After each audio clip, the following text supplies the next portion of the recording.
जितेंद्र नाम का एक लड़का था जिसे पुराने महलों, पुराने घरों और जंगलों में घूमने का शौक था। इस शौक के कारण उसे उसके माता पिता हमेशा डांटते रहते थे। एक दिन जितेंद्र के पापा जी उसके रूम में आते हैं और देखते हैं कि वह कपड़े, कैमरा और सामान पैक कर रहा है। तभी उसके पापा जी बोल पड़े, जितेंद्र, कहाँ जा रहे हो? पापा, और कहाँ जाऊंगा, हिस्टोरिकल प्लेस और कोई नई जगह खोजकर वहां के इतिहास को देखूंगा। इसके बाद वहां पैरानॉर्मल एक्टिविटी को समझने की कोशिश करूंगा। तुमसे कितनी बार कहा है कि इन फालतू के झंझटों में मत पड़ा करो। किसी नेगेटिव चीज को छेड़ना अच्छा नहीं होता। पापा, ये मेरा शौक है, अभी नहीं करूंगा तो कब करूंगा? तेज बातों की आवाज सुनकर उसकी माँ भी आ जाती है। क्या हो रहा है? क्यों इतनी तेज गुस्सा हो रहे हो? और क्या होगा, पूछो अपने लाल से। खंडरों में जाएंगे भूत पकड़ने, अपनी जिंदगी से खिलवाड़ करने। यह सुनकर माँ गुस्से में, तू कहीं नहीं जा रहा है, कुछ आया कि नहीं समझ में? क्या कह रही हूँ मैं? अरे माँ, मैं अकेले थोड़ी ना जा रहा हूँ, मेरे साथ दोस्त भी जा रहे हैं। अब बच्चा तो नहीं हूं ना। जाने दो इसे, मानता ही नहीं, जब देखो मनमानी करता रहता है। अरे मैं जल्दी ही आ जाऊंगा, आप गुस्सा क्यों हो रही हो? अभी तक कुछ हुआ क्या जो आप अभी टेंशन ले रही हो? ठीक है, जा अपना ध्यान रखना, साथ ही कॉल करते रहना। माँ की बातों के साथ उसके पिता सर हिलाकर सहमति जता देते हैं। दूसरे दिन वह दोस्त राहुल और पंकज के साथ मध्य प्रदेश के बुरहानपुर से कुछ दूर एक हवेली में था। यार राहुल, बुरहानपुर से वो हवेली कितनी दूर है? पंकज बीच में ही बोल पड़ता है, मैंने सुना है कि उस हवेली में कोई साया है, क्या ये सच है? जिस हवेली में जा रहे हैं वो बुरहानपुर रेलवे स्टेशन से 60-70 किलोमीटर है। हाँ पंकज, वहाँ के लोग कहते हैं कि उस हवेली को एक ही रात में जिन्नात ने बनाया था। यार कुछ भी, हम लोग कितनी जगहों पर गए, कभी कुछ मिला है? हवेली पर भी कुछ नहीं मिलेगा। मैंने सुना है कि वहाँ पर रखवाली के लिए किसी को रखा भी गया है। हाँ यार, सुना तो है। तुम दोनों की ये बड़ी खराब आदत है, तुम दोनों सुनी सुनाई बातों पर विश्वास करने लगते हो। चलो वहीं चलकर देखें कौन है जिन्नात।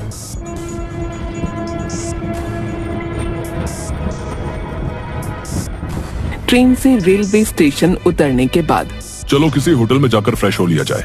क्या यार, सीधे हवेली पर चलते हैं? नहीं यार, वहाँ कोई टाइम पर मिले ना मिले, पहले होटल में ही चलते ना। हाँ।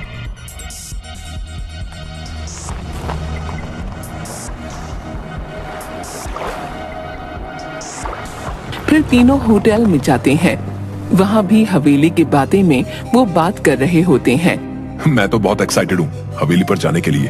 तभी होटल मैनेजर, सर आप मत जाइए, वो हवेली बहुत मनहूस है। जो भी गया और रात में रुका तो कभी वापस नहीं आया। तभी जितेंद्र रोकते हुए, क्या फालतू की बातें कर रहे हो? कभी गए हो वहाँ? फालतू की बातें करते हो। सॉरी सर, पर क्या? जाओ यार यहाँ से, फालतू में डराओ मत। मैनेजर वहाँ से चला जाता है। तुमने उसे इतना बेमतलब डांट दिया, ये गलत है भाई। पंकज भी हाँ में सिर हिलाता है। हाँ यार, यहाँ से जाते हुए उनसे माफी मांग लूंगा। माँ और पापा का गुस्सा इन्हीं पर उतर गया। तैयार होने के बाद कैब बुक कर लेते हैं। कुछ देर बाद कैब आती है और वो बैठकर जाने लगते हैं। रास्ते में पंकज रुकने को कहता है। जैसे ही गाड़ी रुकी वैसे ही एक बूढ़े बाबा आकर खिड़की के कांच पर जम से आकर ठोकते हैं। तीनों घबरा जाते हैं। आ गए तुम वापस, वो तुम्हारा ही इंतजार कर रही है। वो अभी यहीं है, कहीं नहीं गई। अरे बाबा, इन्हें डराओ मत, अपने लोग हैं। पागल है बाबा। ड्राइवर कैब चलाने लगता है। पीछे से बाबा चिल्लाते हुए कैब के पीछे भागते हुए कहते हैं, बेटा मत जाओ वहाँ, मत जाओ वहाँ। हवेली पहुँचने के बाद गाड़ी वाला सिक्योरिटी गार्ड के पास छोड़कर चला जाता है। सलाम साहब, मैं निचांग, इस हवेली का गार्ड। हेलो निचांग। चलिए साहब, आप रूम में बैठिए, मैं आपके लिए चाय लेके आया है। ये चाय क्या है? पीने वाला, वो आप टी कहते हो ना, टी, वही। तीनों हंसने लगते हैं। उन्हें देख निचांग को भी हंसी आ जाती है। अच्छा चाय, जाओ जाओ लाओ। तीनों चाय पीने के बाद निचांग से, चलो हमें घुमा दो हवेली। साहब आप अंदर जाकर लेफ्ट मुड़ जाना, वहाँ अम्मा मिलेगी है, वो आपको घुमा देगी है साहब, पर शाम से पहले वहाँ बाहर आ जाना है, नहीं तो क्या साहब अच्छा नहीं होगा। बेहुदी बातें, कोई सेंस नहीं है इन बातों में। वो बूढ़ी औरत जब बाहर निकलेगी हम भी आ जाएंगे।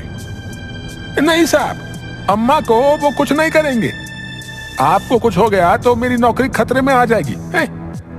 भाई जल्दी आ जाएंगे ना हम। यार तू आए ना आए, हम दोनों आ जाएंगे। हाँ चलो ठीक टाइम से पहले आ जाएंगे। अब तो चलो। अंदर जाते हुए लेफ्ट से कुछ पत्थरों की आवाज आ रही थी, जैसे कि उनसे कुछ पीसा जा रहा हो। तीनों धीरे धीरे अंदर पहुंचते हैं। तभी वह बूढ़ी अम्मा मसाला पीसते हुए दिखती है। अम्मा, ओ अम्मा। वह मुड़कर कोई जवाब नहीं देती। फिर पंकज आवाज देता है, ओ दादी, ओ दादी। वह मसाला पीसते हुए रुक जाती है, धीरे से पीछे देखती है। वह उस वक्त काफी डरावनी सी लग रही थी और कहती है, अच्छा इस बार बच्चों आप लोग आए हैं। जी अम्मा, आप हमें इस हवेली में घुमा दोगी? हाँ, पर कोई मुझसे दूर नहीं जाएगा, विशेषकर ऊपरी मंजिल पर बिल्कुल भी नहीं। क्यों अम्मा, ऐसा क्यों? इसे जिन्नात की हवेली क्यों कहते हैं? इस हवेली को इंसानों ने थोड़े ही बनाया है। इसे मेरे वालिद जो आलिम थे, उन्होंने जिन्न को काबू करके रातों रात इस हवेली को बनवाया था। क्या वो जिन्न अभी भी काबू है? अब वह सभी जिन्न किसी के काबू में नहीं है। मतलब कुछ भी है? अब थोड़ी होते हैं जिन्न, अब मशीनों से 2 मंजिला मकान में साल भर के करीब लग जाते हैं। तो ये हवेली वो भी रात भर में? इम्पॉसिबल। मैं इसे नहीं मानता। मत मानो, वैसे जिन्न को आग से बनाया जाता है। वह जहाँ रहते हैं वह जगह काफी गर्म रहती है। इतना कहकर अम्मा मसाला लेकर अंदर चली जाती हैं और खाना बनाने लगती हैं। अरे यार, इन्हें तो काफी टाइम लगेगा, चलो हम ही घूम ले हवेली। अम्मा अंदर से सुन रही थी, तभी कहती है, बेटा आप ऊपरी मंजिल पर मत जाना और कुएं पर भी नहीं। अरे फालतू की बातें, चलो चलते हैं, कुछ नहीं होगा वहाँ। तभी जितेंद्र को कोई बच्ची दिखाई देती है जो दीवार के पीछे से झांक रही थी। तुम चलो, मैं आता हूँ। वह उस लड़की के पास जाकर पूछता है, तुम्हारा नाम क्या है? जरीन। वह अपने बैग की जेब से चॉकलेट निकाल कर देता है। जरीन चॉकलेट लेकर उसे उदासी भरी नजरों से देखती रहती है। आप यहाँ से चले जाओ। इतना कहकर उदासी के साथ वह वहाँ से चली जाती है। जितेंद्र को उसे देखकर बहुत अजीब लग रहा था। तभी बहुत तेज आवाज आती है, जैसे कि गहरे पानी में कुछ गिरा हो। जितेंद्र दौड़कर आवाज वाली जगह पर जाता है। वह देखता है कि राहुल अकेला कुएं की दीवार पर बैठा था। वह राहुल से पूछता है, ये किस चीज की इतनी तेज आवाज थी? पंकज कहाँ है? इतने में पीछे से पंकज भी दौड़कर आता है। वो भी पूछता है, क्या हुआ? कुछ भी तो नहीं, बस इस कुएं में पत्थर फेंका था। इतने में पंकज घबरा कर कहता है, वो बूढ़ी औरत ने तो कुएं के पास आने के लिए मना किया था ना, तो तू यहाँ क्यों बैठा है? चल उतर जल्दी, चल यहाँ से। पंकज राहुल का हाथ गुस्से और जोर से पकड़कर वहाँ से दूर ले जाता है। पीछे से जितेंद्र कहता है, अरे यार, अगर वो वहाँ पर बैठ भी गया और उसने पत्थरों को फेंक भी दिया तो क्या हो गया है? इसमें कौन सी बड़ी बात हो गई? भाई मुझे यहाँ बहुत घबराहट हो रही है, आसपास बहुत अजीब सा लग रहा है। वॉशरूम की दीवार पर मेरी परछाई दिख रही थी। तभी एकदम से 2 बड़े हाथ मेरे गले की तरफ आ रहे थे। तभी पानी में कुछ गिरने की तेज आवाज आई और मैं तेजी से दौड़कर यहाँ आ गया। भाई तुम इन लोगों की बातें सुनकर ना वहम में आ गए हो। ऐसा कुछ भी नहीं है जैसा तू सोच रहा है। चलो अब हवेली घूमते हैं। जितेंद्र का ध्यान बार बार उस खामोश फितरत वाली बच्ची पर जा रहा था जो बिल्कुल कुछ नहीं बोल रही थी। उदासी भरी बेनूर आंखों से उसे एकटक देखे ही जा रही थी। ऊपर से पंकज को यह हवेली कई जगहों पर कालिख और काई जमी हुई दिख रही थी, जो कि काफी डरावनी लग रही थी। इसी के साथ राहुल का बोलना बिल्कुल बंद सा हो गया था। इस पर पंकज और जितेंद्र दोनों में से किसी का भी ध्यान नहीं जा रहा था। यार इन दोनों के बहकावे में नहीं आता तो यहाँ फंसता नहीं, बेमतलब आ गया इनके साथ यहाँ पर। कमरों में घूमते हुए पंकज की और जितेंद्र की नजर कमरों पर बनी नक्काशी पर जा रही थी। साथ ही वहां थके थके व बेमन से टिमटिमा रहे पुराने बल्ब जो कभी भी दम तोड़ दें। दीवार पर कई जगह जानवरों के सर लगे हुए थे, जिसके कारण हवेली काफी भयानक लगने लगी थी। ये जगह इतनी डरावनी और अजीब क्यों है? दूसरी जगहों पर इतना डर नहीं लगा था, पर यहाँ तो उल्टा मुझे ही ज्यादा डर लग रहा है।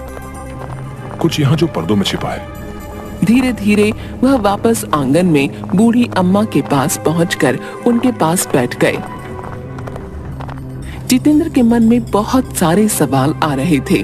वह आखिरकार पूछ ही बैठा, ऊपरी मंजिल पर जाना क्यों मना है? वह किसी को भी ऊपरी मंजिल पर जाने वाले को जिंदा नहीं रहने देते। आप इस सब पर विश्वास करती हैं? ये चीजें तो बस वहम होती हैं। मेरा बेटा भी नहीं मानता था, कितना समझाया, लेकिन होनी को कौन टाल सकता है। बेटा, आप इन चीजों को समझने की कोशिश करो। आपका एक साथी कहाँ है?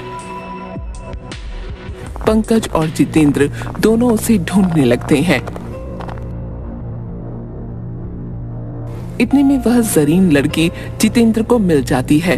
वह उसे कहती है, आज बहुत भारी दिन है, अब कहीं नहीं रुकना। आप अकेले दोस्त के साथ वापस चले जाओ। मैं इस बच्ची की बात को क्यों नहीं समझ पा रहा हूँ। आखिर कहना क्या चाहती है?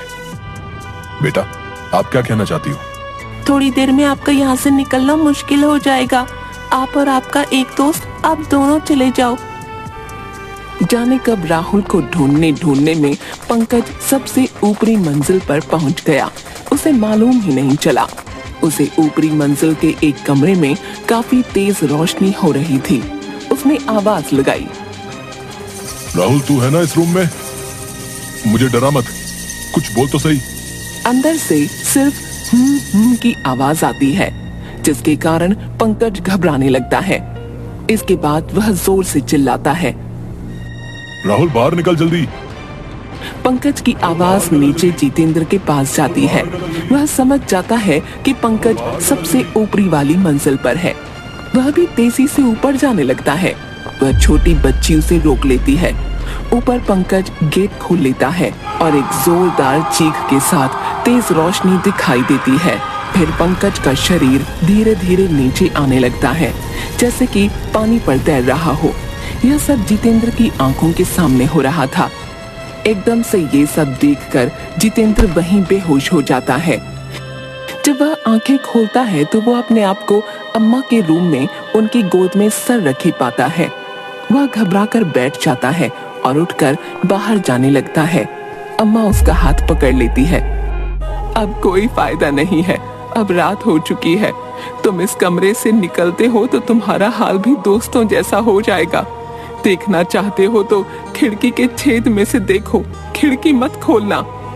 जैसे ही वो बाहर देखता है तो उसके दोनों दोस्त दिखते हैं। एक अधजला और दूसरा पानी की वजह से फूला हुआ। ये कैसे हुआ? मैंने तुम्हें रोका था और कहा था ऊपरी मंजिल और कुएं पर जाना मना है। जो ऊपरी मंजिल पर गया वो जल गया, जो कुएं के पास गया वह पानी की वजह से फूल गया। सरीन, वो बच्ची कहाँ है? कौन बच्ची? जो मुझे ऊपर जाने से रोक रही थी। नहीं बेटा, यहाँ पिछले 40 सालों से कोई बच्ची नहीं है। जितेंद्र ये सुनकर बिल्कुल सुन्न सा रह जाता है। फिर वही लड़की को एक फोटो में देखता है। यही तो है वो बच्ची, यही तो है। यह मेरी बेटी है जो ऊपरी मंजिल से सीधे कुएं में जा गिरी थी। वही जिन्नों की वजह से, इसीलिए मैं यह हवेली छोड़ना नहीं चाहती हूँ। मुझे बाहर जाना है, हवेली से बाहर जाना है। सुबह होते ही मैं निकल जाऊंगा। बेटा, जो इस हवेली में एक रात में फंस जाता है फिर वो वापस नहीं निकल पाता। यही यहाँ की सच्चाई है। रात भर वो दोनों बैठे रहते हैं। सुबह होते ही जितेंद्र गेट खोलकर बाहर निकलता है। वैसे ही वो देखता है कि राहुल उसे आवाज दे रहा है। जितेंद्र, ओ जितेंद्र, यहाँ मेरे पास आ जा। ओ जितेंद्र, मैं यहाँ हूँ अंदर। फिर वह कुएं की दीवार पर बैठकर वापस अंदर कूद जाता है। फिर से यही रिपीट होता है। वह घबराकर मेन गेट खोलने की कोशिश करता है। वो गेट खुल तो जाता है, पर उसे गेट के उस तरफ वही दिखाई दे रहा होता है जो इस तरफ दिखाई दे रहा होता है। राहुल का कुएं में कूदना। कोई फायदा नहीं है बेटा, ये मेरे लिए हमेशा का है। बेटा अब बस कर दे। इतना कहकर अम्मा अपने काम में लग जाती है। जितेंद्र को उसके वही दोस्त बार बार दिखाई देते हैं। फिर उसे वही जरीन दिखाई देती है। वह उसे एक तरफ उंगली दिखाते हुए कहती है, जाओ, आखिरी बार और आखिरी मौका, अब और न मिले मौका। इतने में उसके सामने उसके दोनों दोस्त खड़े हो जाते हैं। दोनों साथ साथ कहते हैं, ये सब कुछ नहीं होता है।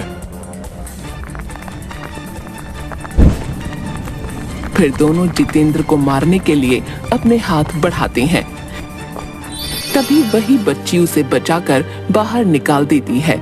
जितेंद्र बेहोशी की हालत में बाहर आता है और उसे वही बाबा मिलते हैं।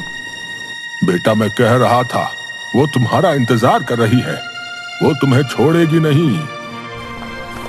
वो बाबा हंसते हुए निकल जाते हैं। जितेंद्र जैसे ही आगे बढ़ता है,